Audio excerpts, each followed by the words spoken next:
Welcome to Man Does Tech, where I solve the problems you didn't even know you had.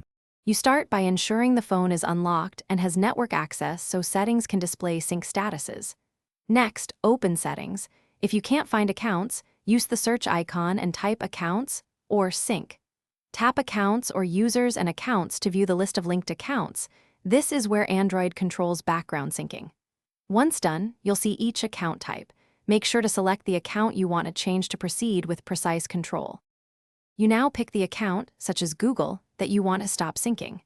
Inside the account view, disable individual services like Contacts, Calendar, or Drive by toggling each off to save data while keeping others active. Alternatively, back out to the main account screen and find the Global Auto Sync Data option.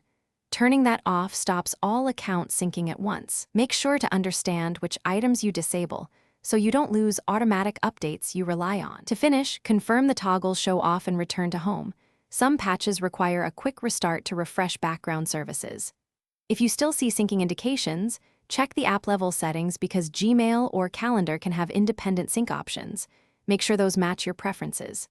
If sync won't stop, clear the app cache or remove and re-add the account. That often resolves stuck sync states. If nothing helps, consider a software update or contact. Thanks for watching. If you found this helpful, don't forget to like and subscribe.